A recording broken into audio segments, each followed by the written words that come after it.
Hi అన్న. Hi. ఏపీలో elections రాబోతున్నాయి కదా, మీకు ఏ గవర్నమెంట్ అయితే బాగుంటుంది అనుకుంటున్నారు? నా జగన్ ప్రభుత్వం అయితే బాగుంటుంది అనుకుంటున్నాం అన్న. ఎందుకని జగన్ గారి ప్రభుత్వం కావాలనుకుంటున్నారు? అతను పెట్టిన అమ్మఒళ్ళు కానీ నెక్స్ట్ నెల 18 సంవత్సరాలు 18,750 రూపాయలు ఉంది కదా, 45 ఏళ్ళది అదేనా కానీ మొత్తం బాగుంటుంది అన్న. అది కాకుండా ఆయన మగోడు అన్న, కింగ్ మేకరు. కానీ ఆపోజిట్ వాళ్ళు ఏమంటున్నారంటే సంక్షేమ పథకాలు విద్యా రంగంలో బాగానే ఉంది అంటున్నారు. మెయిన్గా యువతకు ఉద్యోగాలు లేవు, అభివృద్ధి లేదు, క్యాపిటల్ అనేది లేదు, ఈ మూడు అనేది లేవు అంటున్నారు కదా, దాని మీద మీ అభిప్రాయం ఏంటి? నా క్యాపిటల్ లేదు గిఫ్ట్ లేదు అంటున్నారన్నా. 3 క్యాపిటల్లో పెట్టాడు, 3 రాష్ట్రాల వాళ్ళకి అభివృద్ధి చెందేలా చేశాడు. ఇప్పుడు ఒక రాష్ట్రంలోనే పెడితే అదంతా చెడైద్ది కదన్న. ఇప్పుడు ఒక రాష్ట్రం వల్ల బాగుపడతారు, మిగతా రాష్ట్రంలో బాగుపడరు కదా. 3 రాష్ట్రాలు పెట్టి 3 రాష్ట్రాలు బాగుపడతారు. ఇప్పుడు ఎక్కడైనా కానీ సరే వగేరా ఏదైనా సరే ఇప్పుడు ఆయన ఉద్యోగ అవకాశాలు లేవు అని అంటున్నాడు. చంద్రబాబు నాయుడు ప్రభుత్వం అప్పుడు ఏమైనా ఉద్యోగ అవకాశాలు ఏమైనా ఉన్నాయా? లేవు కదా. మరి ఇంకెట్టానా చెప్పేది వాళ్ళన్నీ పిచ్చ కోతలో పిచ్చ మాటలన్న, అంతకుమించి ఇంకేం లేదన్న. కానీ పక్కా జగన్ అన్నే వస్తాడు, జగనే. నాకు ఆయన ఏదో చేసాగీసాడని కాదన్న నేను చెబుతుంది, కానీ ఆయన వల్ల నా కూతురు ఇప్పుడు ఇంగ్లీష్ మీడియం చదువుకుంటుంది. అది అంతే జగనన్న పుణ్యమే. అదన్న నేడు బడి అనేది బాగుందన్న. బాగుందన్న. అంతకుముందు నేను గవర్నమెంట్ స్కూల్లో చదివించుకునే, అది గవర్నమెంట్ స్కూల్ కూడా బాగుంటుంది. కానీ ఇప్పుడు ఇదిగా సారే 15,000 రూపాయలు ఇస్తున్నాడు కాబట్టి దానివల్ల నేను ఒక 1,000-2,000 వేసుకొని లేకుండా ఆ డబ్బులతో సరిపోయేటట్టు చేసుకొని నా కూతురు ఇంగ్లీష్ మీడియం చదివించుకుంటున్నాను. అంతకు మించి ఇంకా నాకు ఇంకేం కావాలన్న. ఇప్పుడు మీరు చంద్రబాబు పరిపాలన చూసారు, జగన్ గారి పరిపాలన చూసారు, ఇద్దరిలో ఎవరిది బెటర్ అంటారు? 100% జగన్ అన్నదే బాగుంది. ఎందుకంటే మా అమ్మకి ఇప్పుడు 3,000 రూపాయలు పెన్షన్ వస్తుందన్న, అంతకుమించి ఇంకేం కావాలన్న. ఆమె బతుకుతుందన్న. మెయిన్ ఇప్పుడు ఎంతోమంది కొడుకులు తల్లిదండ్రులకి ఎంతోమంది ఉంటారు, వాళ్ళ ఊరు చూడకపోయినా కానీ సరే ఇప్పుడు జగన్ అన్న లాంటి వాళ్ళు తోడుగా ఉండి ఆయన చూసుకుంటున్నాడన్న మా అమ్మని. ఇప్పుడు జగన్ గారు ఒకళ్ళు ఒకవైపు ఉన్నారు, అటు పక్క చంద్రబాబు, పవన్ కళ్యాణ్, శర్మ వీళ్ళందరూ కలిసి వస్తున్నారు కదా, దాని మీద మీ అభిప్రాయం ఏంటి? ఇప్పుడు ఒక అడవి ఉంటుంది అన్న, అడవిలో జింకలన్నీ ఉంటాయి గుంపులుగా, ఒకదాన్ని చూసి భయపడతాయి. ఏందది? పులి. ఆ పులి అడుగు పెట్టిందంటే చాలు, అవన్నీ జింకలు కాదు, తోడేళ్ళు గీడేళ్ళు అన్నీ లెక్క అనమాట. అది కానీ ఒక్కడే లయన్. 175 కొడతారంటారు. వీజీ కొడతాడు. 175 కాకపోయినా 150 పక్కా కొడతాడు. అది జగన్మోహన్ రెడ్డి. ఆయన చూసే వేస్తారు ఓటు. ఇక్కడ ఉన్న లోకల్ ఎమ్మెల్యేలను చూశారు, కార్పొరేటర్లను చూశారు, ఎంపీలను చూశారు, ఎవరిని చూశారు? ఓన్లీ జగన్మోహన్ రెడ్డి. వెనక పైన ఒక ఆయన ఉన్నాడు, సింహం. ఆ సింహాన్ని చూసే ఓటేసేది ఆడ. ఇప్పుడు నేనైనా కానీ సరే, నా వాళ్ళైనా సరే, నా కుటుంబస్తులు అయినా కానీ సరే, నాకు 100 గడప ఉందన్న. 100 గడపలో అయినా కానీ సరే పక్కా జగన్మోహన్ రెడ్డికి వేస్తాం. ఎందుకు వేస్తామంటే పైన ఉన్న జగన్మోహన్ రెడ్డి ఉన్నాడు కాబట్టి వేస్తాం ఓటు. ఎవరికి పడితే వారికి వేయం ఓటు. ఇంకా ఇప్పుడు కాదు, ఎప్పటికైనా సరే జగన్మోహన్ రెడ్డే మా హీరో, మా సూపర్ స్టార్. మా గట్టం నేను మహేష్ బాబు మేము ఫ్యాన్స్ వాళ్ళం. ఆ గట్ట నేను మహేష్ బాబు ఫ్యాన్స్ వాళ్ళు అందరూ ప్రతి ఒక్కరు జగన్మోహన్ రెడ్డి గారికి ఓటేస్తాం. జై జగన్, జై జై జగన్. చెప్పమ్మా. ఓకే, మరి ఇప్పుడు చూసినట్లయితే మన ఆంధ్రప్రదేశ్లో ఎన్నికలు అనేవి వస్తున్నాయి. ఈసారి ఏ ప్రభుత్వం వస్తే బాగుంటుంది? వైఎస్ఆర్ పార్టీ. ఎందుకని సార్? ఆయన అభివృద్ధి ఉంది, సంక్షేమం ఉంది. అంటే సంక్షేమాలు ఉన్నాయి కానీ అభివృద్ధి లేదా అంటే ఎవడన్నాడు? అభివృద్ధి అంటే ఏంటి? అభివృద్ధి అంటే ఏంటి? ఏం కావాలా? సచివాలయాలు కట్టించాడు, హాస్పిటల్ కట్టించాడు, ఇంకేం కావాలా? అన్న క్యాంటీన్లు తీసేసి సచివాలయాలు. అన్న క్యాంటీన్ ఎప్పుడు పెట్టాడు? చంద్రబాబు నాయుడు 6 నెలలకు ముందు పెట్టాడు. అంతకుముందు పెట్టాడా అన్న క్యాంటీన్? ఎవరికి అయ్యి ఎవరు రోడ్ల మీద పండుకునే వాళ్ళకి, రోడ్డు మీద పండుకొని ఉండే వాళ్ళకి అన్న క్యాంటీన్. మామూలుగా ఇంట్లో సంసారం కాపురం చేస్తున్న వాళ్ళకి అన్న క్యాంటీన్ అవసరం లేదుగా. వాళ్ళకు కూడా అవసరం లేకుండా చేశారు కదా సార్. ఎందుకు? రోడ్డు మీద పడుకునే వాళ్ళకి కూడా లేకుండా చేశారు కదా. ఎందుకు? ఇప్పుడు అడుక్కునే వాళ్ళకి అన్నారు కదా మీరు అడుక్కునే వాళ్ళకు కూడా లేకుండా చేశారు కదా మరి జగన్. దాని లేకుండా చేసింది ఎందుకంటే వాళ్ళకు కూడా ఏదో ఉపాధి ఉండిద్దిగా, ఏదో చేసుకుంటుంటారు ఏడా చోట. మద్యం నిషేధిస్తానని చెప్పి మద్యం ధరలు పెంచేశారు, దాంట్లో దోపిడీగా దోచుకున్నారని చెప్పి అంటున్నారు. చంద్రబాబు నాయుడు కంటే ఎక్కువ దోచుకోవాలా? చంద్రబాబు నాయుడే ఈ రాష్ట్రంలో మద్యం దోచుకుంది. చంద్రబాబు నాయుడు కంటే ఇంకెవడు లేడు. ఆంధ్రప్రదేశ్ లో అప్పుల పాలు చేసేసారు జగన్. కొన్ని చంద్రబాబు నాయుడు కంటే ఎవరు చేయలే. చంద్రబాబు నాయుడే అప్పులు చేశాడు. ఇక్కడ మన ఈ వాళ్ళ వర్గానికి ఎక్కువ చేశాడు, వాళ్ళ కమ్మ వర్గానికి ఎక్కువ చేశాడు. నేను రియల్ గా చెబుతున్నా, కమ్మ కులం కంటే వాళ్ళకే ఎక్కువ చేశాడు. జగన్ గారు కుల భేదాలు చూపిస్తారని చెప్పి అంటున్నారు. ఏముండదు, అందరికి న్యాయం చేస్తున్నాడు. ఈసారి 175 సీట్లు ఎన్ని సీట్లు వస్తాయి? అన్ని కావు 120. మరి పొత్తులతో టీడీపీ జనసేన వాళ్ళకి ఎంతో 40-50 వస్తాయి. ఓకే సార్, మీ ఓటు అదే ఈసారి ఓకే. హాయ్ అన్న. హాయ్. ఏపీలో ఎలక్షన్స్ రాబోతున్నాయి కదా, మరి ఏ గవర్నమెంట్ అయితే మీరు బాగుంటుంది అనుకుంటున్నారు? మళ్ళీ వైసీపీ రావాలన్నా. ఎందుకని వైసీపీ రావాలనుకుంటున్నారు? అందరికీ ప్రజలకు మంచి చేశాడు కాబట్టి వైసీపీ రావాలి, అందుకని రావాలనుకుంది. సంక్షేమ పథకాలు మీకు అందుతున్నాయి? అన్నీ అందుతున్నాయి. ఏమేమి పొందారు మీరు సంక్షేమ పథకాలు? నాకు స్కాలర్షిప్ పడింది, 15,000 మా పిల్లలకి పడ్డాయి, మా తమ్ముడు వాళ్ళకి. దాని తర్వాత బాగానే వచ్చింది. ఈ సంక్షేమ పథకాలు ప్రజలకు డబ్బులు ఇవ్వడం వల్ల ప్రజలు సోమరిపోతలు అవుతున్నారని చెప్పని ఆపోజిట్ వాళ్ళు అంటున్నారు. దాన్ని మీరు ఎలా ఎక్కువరిస్తారు? ఇప్పుడు ఆయన ఇచ్చాడు కాబట్టి సోమరపోతులు అవుతున్నా అన్నారు. ఇప్పుడు చంద్రబాబు వాళ్ళు వస్తా అంటున్నారు, దీనికన్నా ఎక్కువ ఇస్తా అంటున్నారు. మరి అప్పుడు ఇంకా ఎక్కువ సోమరపోతులు అవుతారు కదా, మరి అది కూడా పాయింటే కదా. మరి అప్పుడు కూడా సోమరపోతులు అవుతారు కదా. ఇక్కడ జరిగేది ఏమి ఉండదు, ఎవడి కష్టం వాడు చేసుకుంటాడు. కాకపోతే ఏం జరుగుతుందంటే గుంటూరులో వచ్చేసరికి మేమందరం పైన జగన్ చూసుకొని ఓటేస్తున్నాం 1 టౌన్ వరకు. మాకు ఇక్కడ ఉన్న ఎమ్మెల్యే మటుకు ఏం చేయట్లేదు, ఒకసారో 2 సార్లు కనపడ్డాడు.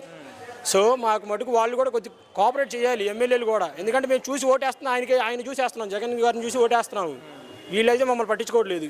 అది అంటే ఇప్పుడు జగన్ గారు చూసుకుంటే జగన్ గారు ఒక వైపు ఉన్నారు, అటుపక్క వామపక్ష పార్టీలు అందరూ చంద్రబాబు, పవన్ కళ్యాణ్, షర్మిల వీళ్ళందరూ కలిసి వస్తున్నారు కదా. 170 కొడతారంట. 170 కొట్టినా కొట్టకపోయినా నుంచునేది మటుకు మేము కొట్టేది మటుకు మేమే అన్న. మళ్ళీ జగన్ గారి పరిపాలనకి వస్తుంది. వాళ్ళు ఎంతమంది ఉండని ఏమైనా అనుకోని సింగిల్గానే వస్తాడు, కొట్టేస్తాడు. కానీ మనకి జగన్మోహన్ రెడ్డి గారు ఏం చెప్పారంటే పూర్తిగా మద్యపానం నిషేధం చేసి నేను నెక్స్ట్ ఎలక్షన్లో ఓట్లు అడుగుతా అన్నారు కదా. పూర్తి మద్యపానం జరిగిందంటారు? పూర్తి మద్యపానం జరగలేదన్న. కాకపోతే ఏం జరిగిందంటే కొంతమంది గుద్దబలిసిన వాళ్ళు ఉంటారు. వాళ్ళు ఏంది కొంచెం రేట్లు పెంచితే నా కొడుకులు పిచ్చి నా కొడుకులు తాకుండా ఉంటారు, ఇళ్ళలో ఆడవాళ్ళు అన్న బాగుంటారు అని రేట్లు పెంచుతారు. ఈ నా కొడుకులు ఏం చేస్తారు, అయినా ఏం చేస్తారు, అలవాటు పడ్డ కోడి అదే పనిలో ఉన్నట్టు అదే పనిలో ఉన్నారన్న. అది తాగుతూనే ఉంటారు, తాగేవాళ్ళు తాగుతూనే ఉంటారు. మూర్తి మద్యపానం చేసేది అంటే ఎక్కడా లేదు ఇప్పుడు వరకు. చెప్పడానికి చెప్పారు అంతే. తగ్గడానికి చాలా వరకు తగ్గించారు. ఇప్పుడు క్వార్టర్ తాగేవాళ్ళు ఇప్పుడు హాఫ్ తాగేవాళ్ళు ఆ రేటు పెడితే ఇప్పుడు క్వార్టరే వస్తుంది. సో హాఫ్ తాగే వాళ్ళని క్వార్టర్ తాపించాడు, కొంతవరకు తగ్గింది. ఆ విధంగా కొద్దిగా తగ్గింది, కొంచెం తగ్గింది. మళ్ళీ జగన్ గారు వస్తే ఎలాంటి అభివృద్ధి చూడొచ్చు మనం ఏపీలో? ఎలాంటి అభివృద్ధి అన్న, ఆయన కుక్కలు నుంచోబెట్టిన గుంటూరులో లేకపోతే ఎక్కడ నుంచోబెట్టినా ఆయనే గెలుస్తారన్న. అది అంటే ఎమ్మెల్యేగా ఎవరు నిలబెట్టినా కానీ సీఎం జగన్ మాత్రం అవుతారు. అసలు వాళ్ళతో మాకు సంబంధం లేదన్న. పైన జగన్మోహన్ రెడ్డి గారి బొమ్మ కనపడితే అట్లా గుచ్చుతాం ఓటు. అది ఓకే, థ్యాంక్స్ అన్న. Thank you. థ్యాంక్స్ అన్న. ఇంకోరు చెప్తారు హాయ్ బాబాయ్. హాయ్ అండి. ఏపీలో ఎలక్షన్స్ రాబోతున్నాయి కదా, ఎవరు వేస్తే బాగుంటుంది అనుకుంటున్నారు మీరు? జగన్మోహన్ రెడ్డి గారు వస్తే బాగుంటుందండి. ఎందుకని జగన్మోహన్ రెడ్డి గారు కావాలనుకుంటున్నారు? పథకాలు ఇస్తున్నాడండి, ఇల్లు లేని వాళ్ళకి ఇల్లు ఇస్తున్నాడు, ఆడవాళ్ళకి పెన్షన్ 10 తారీఖున ఇస్తున్నాడు, అన్ని పథకాలు అందుతున్నాయి పేదవాళ్ళకి. స్కూల్స్ బాగుపడ్డాయి, స్కూల్స్ బాగున్నాయి, ఇదివరకు ఇట్లా కాదు ఇప్పుడు బాగున్నాయి. అందుకని ఆయనే రావాలని అందరూ కోరుకుంటున్నారు. సంక్షేమ పథకాలు అందినాయి మీ ఇంట్లో అందరికీ? అందరికీ అందినాయండి, అందరికీ. ఇప్పుడు సంక్షేమ పథకాలు ఇవ్వడం వల్ల అకౌంట్లో డబ్బులు వేయడం వల్ల ప్రజలు సోమరిపోతలు అవుతున్నారు అంటున్నారు. అంతకుముందు సోమరపోతలు ఎవరు అవ్వలేదండి. సోమరపోతలు ఉన్నారు కదా, ఎవరు లేదు, అవ్వలేదు. అలాంటివి ఏం అవ్వలేదు. అది అలాంటివి ఏం అవ్వలేదండి. సోమరపోతలు జీవనపోతలు ఆయన పేదవాళ్ళకి ఇస్తున్నాడు, కానీ ఉన్న వాళ్ళకి ఎవరికి ఇట్లేదు కదండి. ఆయన పేదవాళ్ళకి ఇస్తున్నాడు, ఉన్న వాళ్ళకి ఎవరు ఇట్లా. అది హ్యాపీగా బతుకుతున్నారండి ఇప్పుడు ఏపీ. అది ఓకే, సంక్షేమ పథకాల్లో ఇవ్వటం వల్ల అది బాగానే ఉంది అంటున్నారు, కానీ మెయిన్గా ఏపీకి యువతకు ఉద్యోగాలు లేవు, ఇటు చూస్తే క్యాపిటల్ లేదు, అభివృద్ధి లేదు అంటున్నారు కదా. ఈ 3 పాయింట్ల మీద మీ అభిప్రాయం ఏంటి అసలు? ఉద్యోగాలు లేవంటే ఇప్పుడు 2 సంవత్సరాలు కరోనా వచ్చింది, అప్పుడు మనకి ఫ్యాక్టరీలు కానీ ఏమీ రాలేదు. కరోనా అనేది దేశం మొత్తమే వచ్చింది, దేశం మొత్తం మీద వచ్చింది. 2 సంవత్సరాలు లేదు, ఇప్పుడు వచ్చింది. ఇప్పుడు ఈ 3 సంవత్సరాలు ఆయన డెవలప్మెంట్ చేస్తాడు. ఈ లోపు ఎలక్షన్స్ వచ్చినాయి. ఈసారి వచ్చాడు అనుకో, ఆయన అన్ని సంక్షేమ పథకాలు అందిస్తాడు, అన్నీ అందుతాయి, ఉద్యోగాలు ఇస్తాడు, అన్నీ చేస్తాడు. అది మనం చూసుకుంటే ఇప్పుడు జగన్మోహన్ రెడ్డి గారు ఒక వైపు ఉన్నారు, ఆపోజిట్ పార్టీల అన్ని కూటమి పార్టీలని ఒకవైపు ఉండి అనమాట. జగన్మోహన్ రెడ్డి గారు గెలుస్తారంటారా? ఏమండి, ఎంతమంది వచ్చినా కానీ సింహం అండి. ఒక్కడు చాలు. ఆయన వెనకాల ప్రజలు ఉన్నారు, గెలుస్తారు. ఆయన తప్పకుండా వస్తాడు ఆయన. మీరు చంద్రబాబు గారి పరిపాలన చూశారు, జగన్ గారి పరిపాలన చూశారు కదా, ఇద్దరిలో ఎవరిది బాగుందంటారు? మాకు జగన్ గారి పరిపాలనే బాగుందండి, ఆయనే కావాలా మాకు. 175 కొడతారంటావా? 150 కొడతారు.